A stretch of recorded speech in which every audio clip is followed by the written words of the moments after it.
Alrighty, this month should be relatively quick and simple. We're going over some updates today from the Surviving Sepsis Campaign. So they just pushed out their newest guidelines just a couple months ago for the year 2026. It's the first time they've updated their guidelines since the year 2021, and before that, 2016.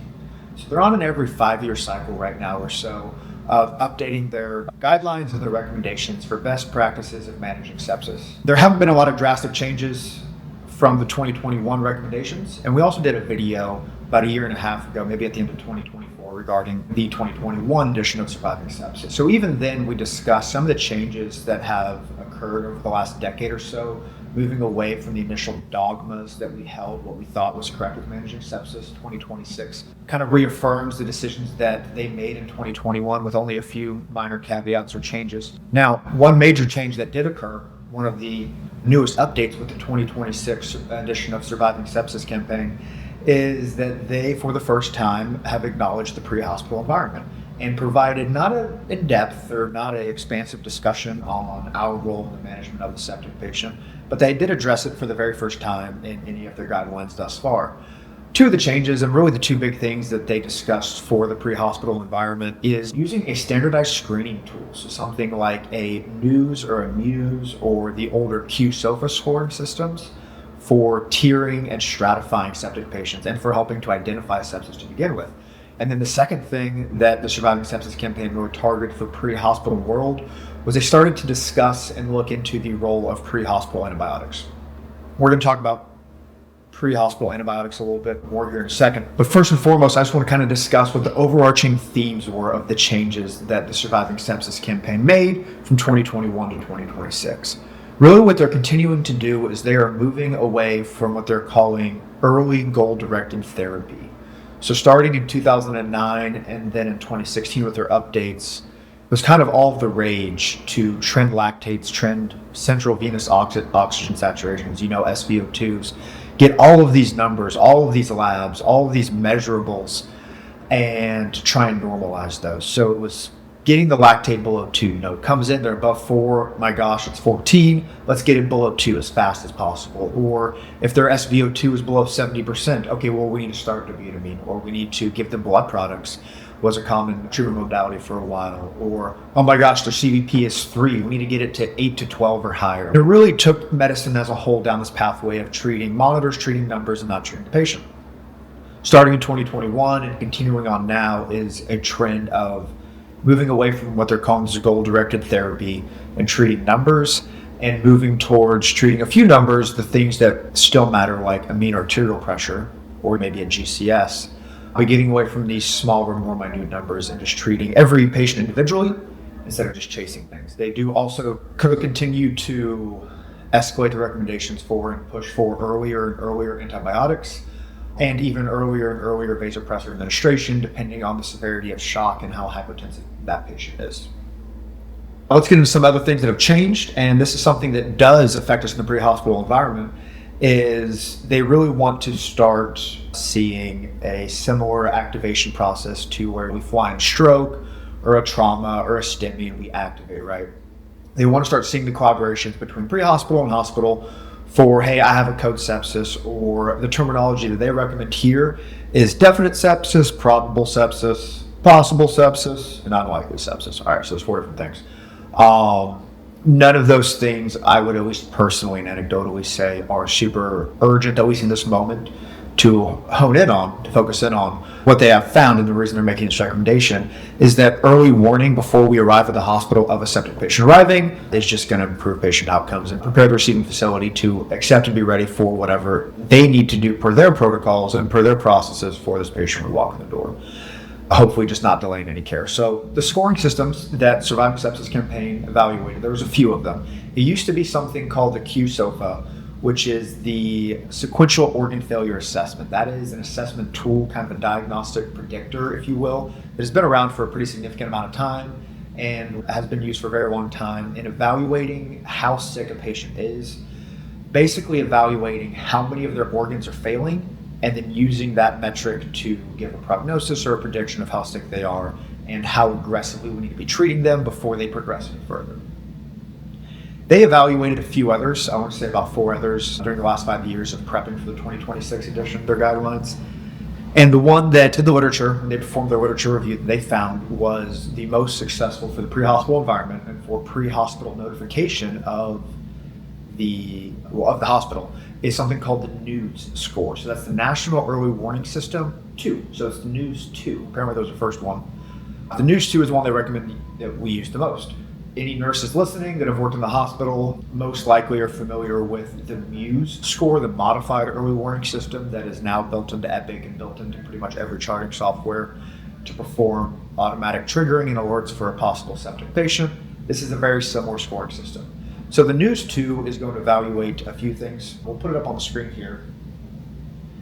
It is going to evaluate basically all the same things that every scoring system evaluates, and that's their respiratory rate, their oxygen requirements, their mental status, if they're in hypercapnic respiratory failure or not, their blood pressure, whether or not they're requiring oxygen. And I think that's about it. It's going to create a score, and it's going to tell you, okay, this patient is a high risk, is a low risk, or is a severe risk for being septic, and you should activate your protocols. Or it's going to take us back to, like I was talking about, that definite sepsis, probable sepsis, possible sepsis, so on and so forth. If you feel like diving into the Surviving Sepsis Campaign guidelines yourself, I don't want to get too deep into everything here. The reason they recommend the NEWS 2 now over the qSOFA is that in their retrospective literature review, they found the qSOFA scores to miss about 75% of patients. That's a pretty big number. Versus the NEWS 2 was found to be the most successful, the most sensitive and specific, and it identified 75% of patients. So still missing a quarter of septic patients.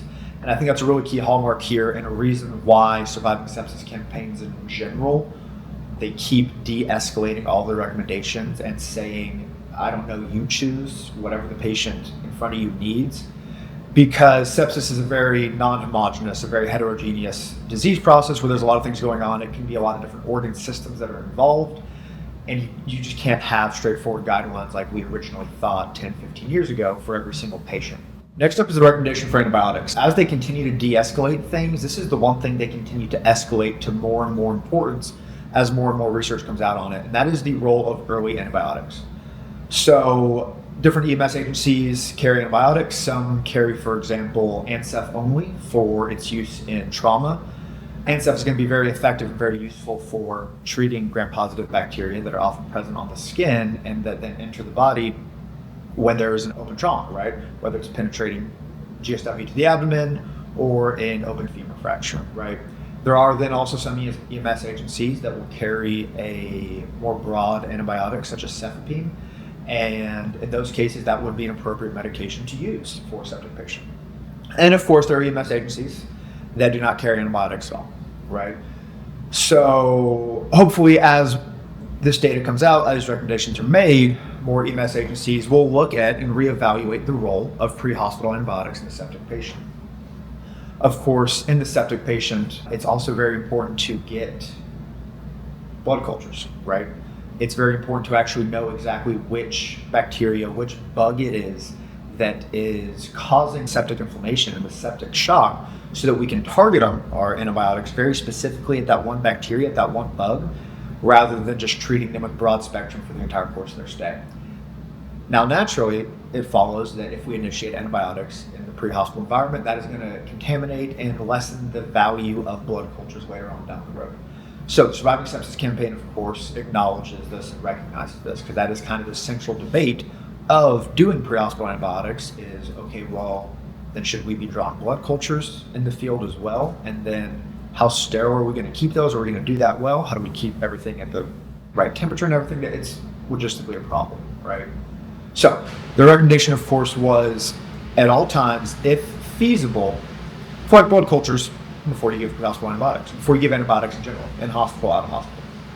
But they do also now provide the recommendation that if from initial patient contact by a pre-hospital provider to definitive medical care in a hospital, if that time is going to exceed 60 minutes, then they do recommend providing broad spectrum antibiotics that are specific to the known flora of the area and the region that you live in. So this is something for pharmacists to talk about, but every region of every state, every country around the world has bugs and bacteria that are more predominant than others and that are more likely to cause sepsis just depending on So then, of course, different regions will use different antibiotics depending on what they know to be the most common causal factors. All that to say, that is kind of where the role for pre-hospital antibiotics comes in, is for these extended transports, for these extended durations before the patient can arrive at definitive care.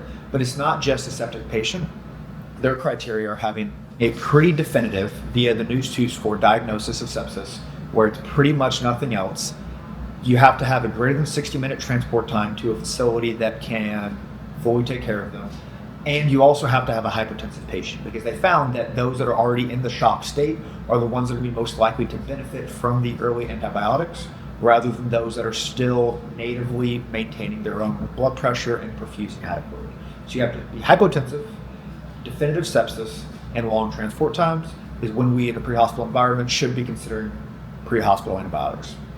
Again, I want to stress for those of you that work at an agency that do carry ANSEF, ANSEF is not an appropriate medication in almost every instance for the treatment of sepsis.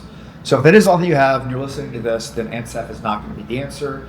That remains pretty much reserved for the traumatically injured patient, at least in the pre-hospital environment.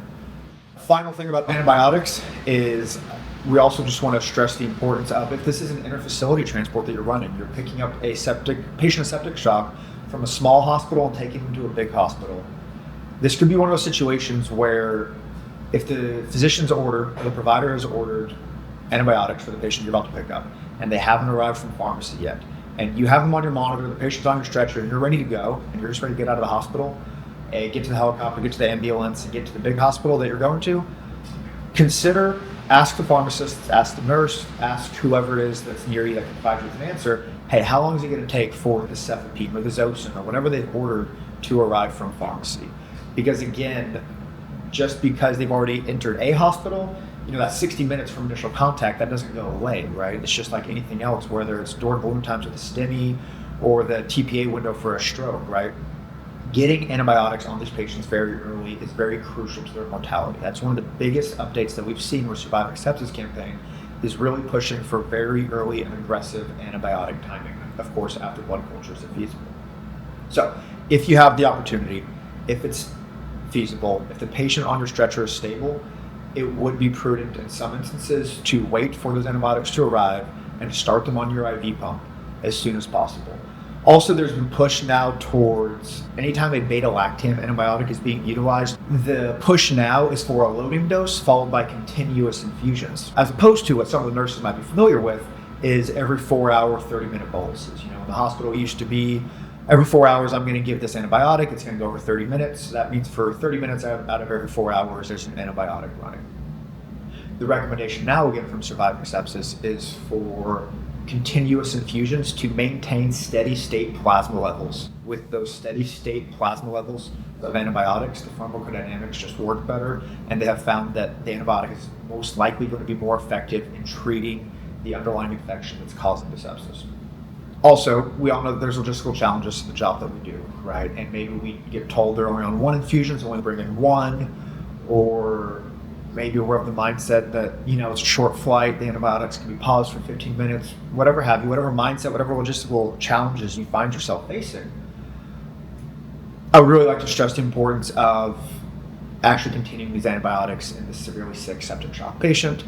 Go ahead and go back out, grab another pump, come back in, put it on, and really try and minimize the time that antibiotic is not infusing, because that steady state infusion, that continuous dosing is being shown to be greatly beneficial to you. So let's talk the hallmarks, the fundamentals, the basics, the first thing that we all kind of learned, and really the first thing that came out of the very first Surviving Sepsis campaign, which is 30 ml per kg bolus and the trending monitoring or treating of lactate. Again, this is really what I spent a lot of time discussing in the last sepsis video I did about a year and a half ago, and I want to continue to expand on this and tell everybody where the newest updates are.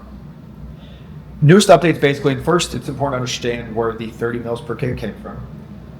There has never been a large volume, large in number, prospective randomized control trial on different volumes of fluid in the septic patient. What happened when they made the initial 30 ml per kg recommendation was they looked back on a lot of data and just found retrospectively that patients that got somewhere around 30 mils per kg did better. patients that received no fluid probably needed fluid, and then they didn't really see harm up until 50 mils per kg. They started to see iatrogenic injury and worsening mortality rates. So that 30 mils per kg has already been very nebulous. We all know at this point in time, especially with Instagram and all the medical influencers and everything, there's all kinds of opinions, and you can find an opinion on everything you want, and you can find people arguing very harshly for whatever opinion in medicine that you want to believe in, right? There's definitely people out there that are proponents of this 30 mils per kg being voodoo, basically, or whatever a better word for it, where it's just not appropriate, it's not necessary, we shouldn't be doing that. And there are people that will advocate for, no, it's appropriate and it works.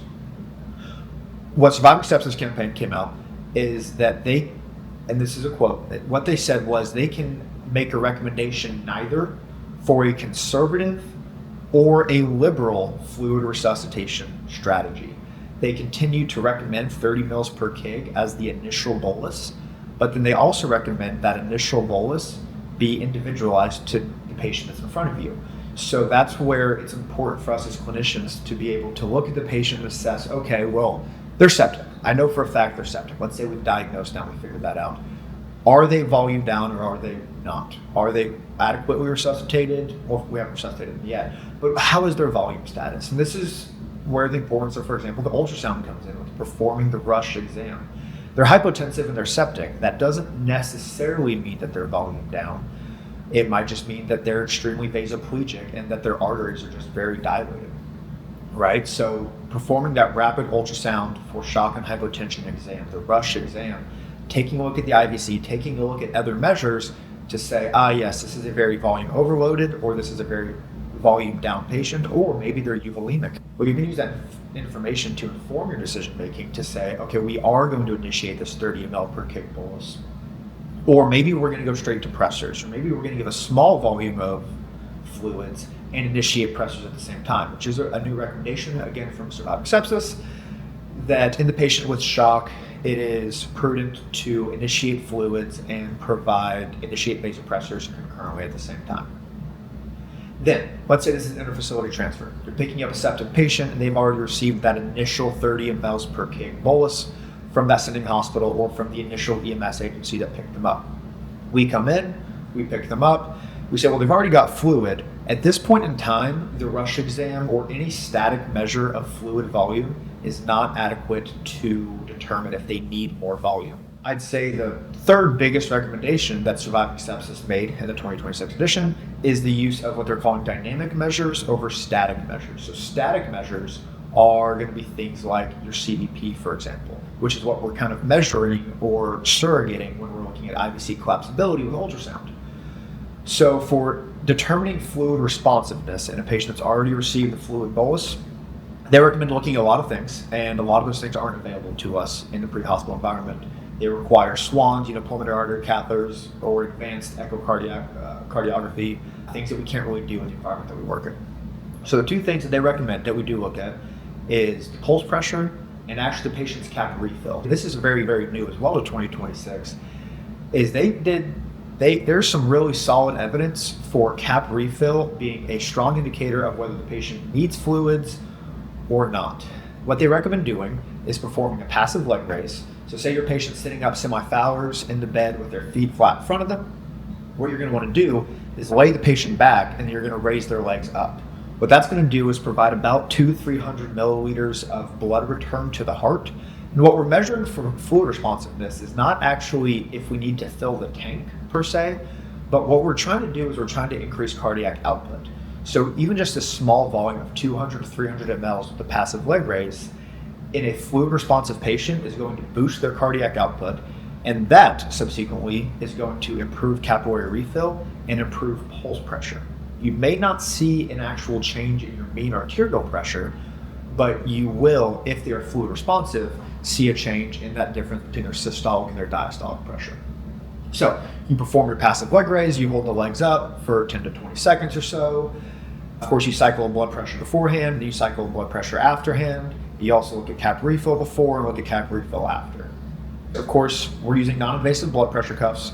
If this patient happens to have an art line, then even better. You're going to see these changes in real time. You will raise the legs, and if you immediately see the blood pressure climb, that's awesome. You have your answer right there. If the pulse pressure does not change, you also have your answer right there. This is not going to be a fluid responsive patient. We should not provide any more fluids, and we should either move to or escalate our vasopressors.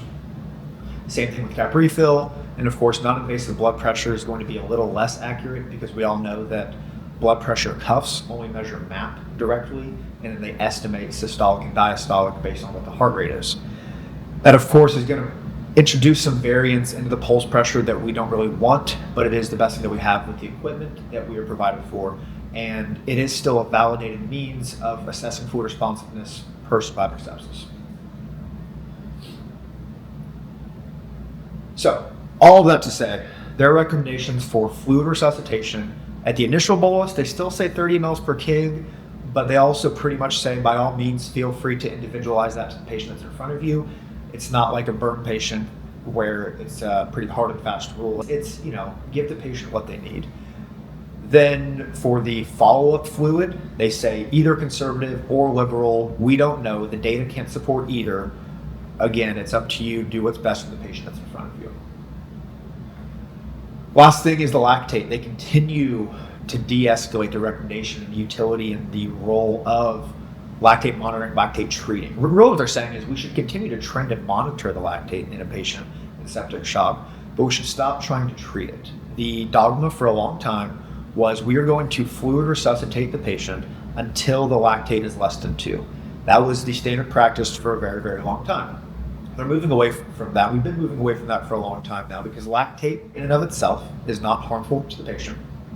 Lactate and lactic acid, even though it's called lactic acid, does not actually cause acidemia, meaning it does not decrease the pH of blood.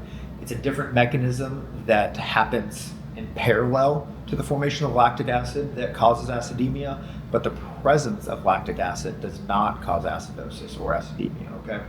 So the treating of lactate, the forcing of it down through continuous fluid resuscitation is just not necessary.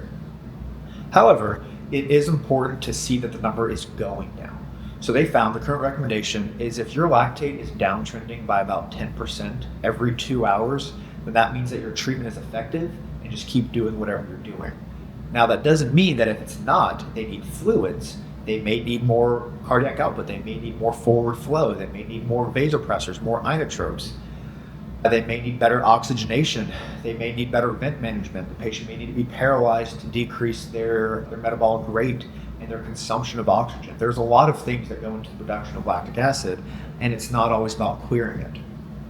And really every patient, regardless of what's going on with them, should be able to clear lactate unless they specifically have their organ damage starting so severe that the liver is starting to fail as well and cannot clear the lactate.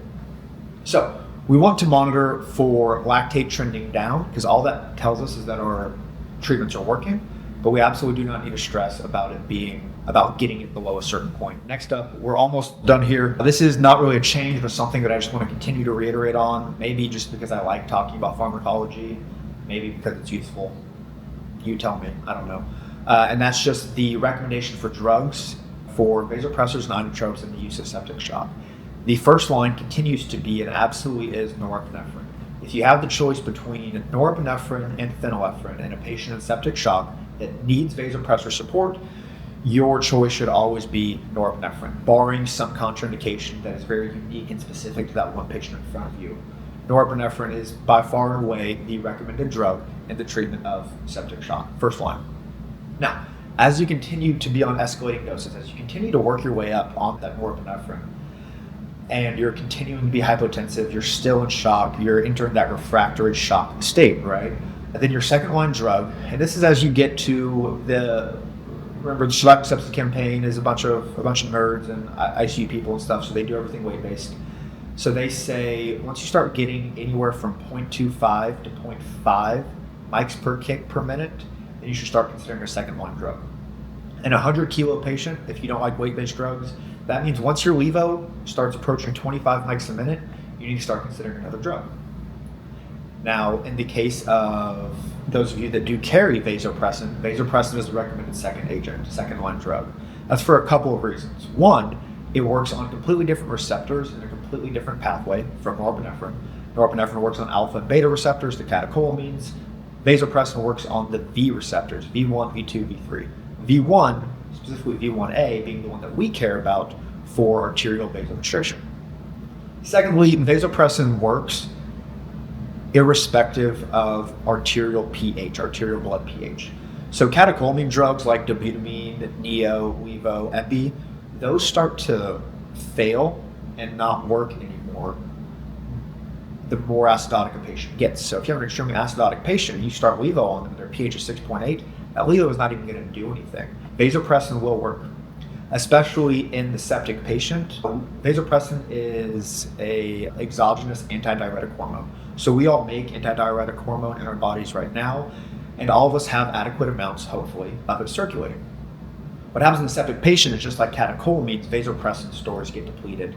So that's why vasopressin is not a titrated drug. We just put it at a set it and forget it rate, typically 0.03 or 0.04 units per minute, and we just leave it there. Because all we're trying to do is replace normal levels of vasopressin for the body to utilize it as it sees fit, rather than titrating higher or low depending on what the blood pressure is, right? So we start that vasopressin. It's extremely synergistic with levo. It's a situation where 1 + 1 = 3, and they work very, very well together to really raise that blood pressure up. If after starting levo and vaso, your blood pressure continues to be low, if you have ultrasound, try and assess for cardiac function. Try and look at the heart. And even earlier on, if you just have a sick patient in front of you, part of that rush exam is looking at the heart. Is there a cardiogenic component here? Is the heart not functioning as well? In such a case, it would be prudent to start an inotrope first line as well, such as epinephrine or dobutamine with levo, or epinephrine standalone, high dose epinephrine standalone, because it kind of does the same thing as levo plus dobutamine. Different conversation for different time. Like I said, I love talking pharmacology. But if you get to levo and vaso, and you start your vaso, blood pressure's not coming up, again, take a look at the heart. If you have the capability of ultrasound, or use your other assessment tools that you know how to do, such as pulse pressure, tap refill, so on and so forth, any information that's available to you, and consider the use of an inotrope, starting epinephrine at the recommended 0.05 mics per kg per minute. Something that I've talked about before, and I'm going to talk about again, this ties back to lactic acid, is epinephrine, through its beta activity, is going to cause an increase in both blood sugar and lactate. So epinephrine all on its own, if I put any of you on an epinephrine drip right now, eventually your blood sugar and your lactate are going to climb, because epinephrine is causing the body, very simply, to use more ATP, do more glucose. Glucose is turned into pyruvate. Suddenly there's more pyruvate than the body can process at once. That pyruvate dissociates into lactate, and then now there's an increased level of lactate in the body. Again, as I've already described to you guys, that presence of lactate is not problematic. So that is not a contraindication to starting an epinephrine drip. You just have to be aware that that is going to occur, that the lactate is potentially going to climb or maybe be at a steady state on an epinephrine drip. So you will no longer be able to rely on your lactate trends to monitor if your treatment is working or not. Again, we're trending lactate every 2 hours in aseptic patients, and honestly, that's even fairly frequent. It's usually every 4 to 6 hours, right? So that is well outside of the window of how long we tend to spend with patients in EMS. But I say all this to say I don't want you guys arriving at a facility, they tell you the lactate is 13, and you go, oh man, I can't start epi because their lactate's already high. It's a type B lactic acidosis, and it's proven to be safe to start epinephrine in these patients. All right, last couple things. Also brand new to the 2026 edition of the Surviving Sepsis Campaign is the recommendation for the use of high-flow nasal cannula. And I'll bring it back because I want to show you guys something. This is an example of high-flow nasal cannula.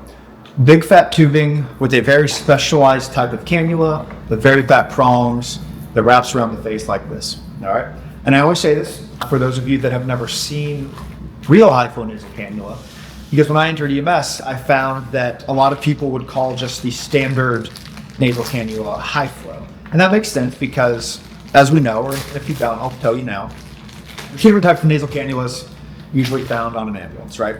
There's the end-tidal nasal cannula, this weird little thing right here that sits in front of the mouth and measures end-tidal. And then there's the just good old-fashioned OG nasal cannula. Now, we know that with the end-tidal, the oxygen does not actually come out of these prongs. It's basically blow-by oxygen. There's a bunch of small little holes just off the tubing right here that just kind of provides blow-by oxygen And so you're not going to get a whole bunch. You're not going to be directing oxygen straight into the nostrils, into the nares for the patient to breathe in. So then what I found is that a lot of people in EMS will call this right here a high flow nasal cannula, the non-entitled version where the oxygen does actually come through the prongs.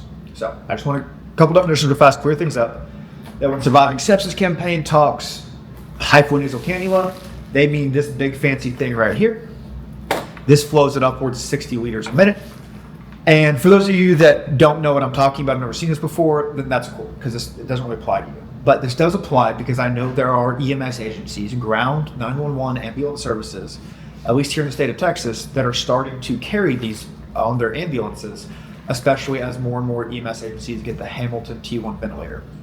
If you have the Hamilton T1, that means you can get the module for this thing and you can start providing it. Here on air, we don't keep this. It's big and it's bulky and it takes up space, and helicopter's very small, and space is a very precious resource for us. So we don't keep this with us on the helicopter. We only bring it when we know on an interfacility transfer really that the patient is going to need it. On an ambulance, of course, there is more space than the standard helicopter.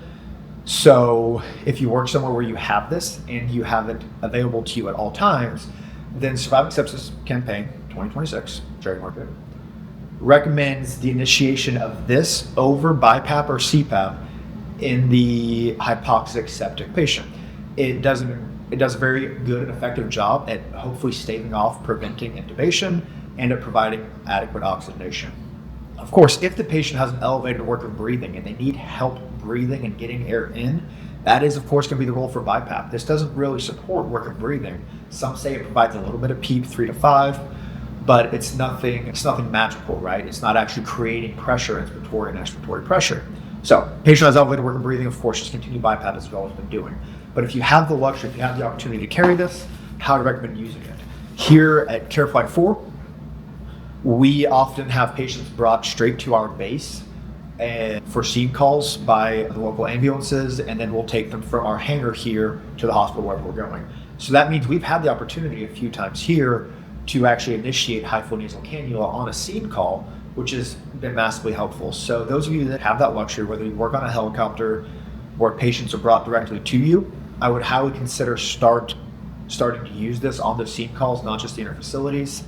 And then if you work on an ambulance where it's available to you all the time, also highly recommend it. Not just me, but for Surviving Sepsis campaigns, it is extremely useful for the management of the hypoxic septic patient. One last thing, and this certainly doesn't apply to us at CareFlight because we don't carry this drug, but there are agencies out there that do carry it, so I want to be able to speak to everybody, and that is the role of stress dose steroids.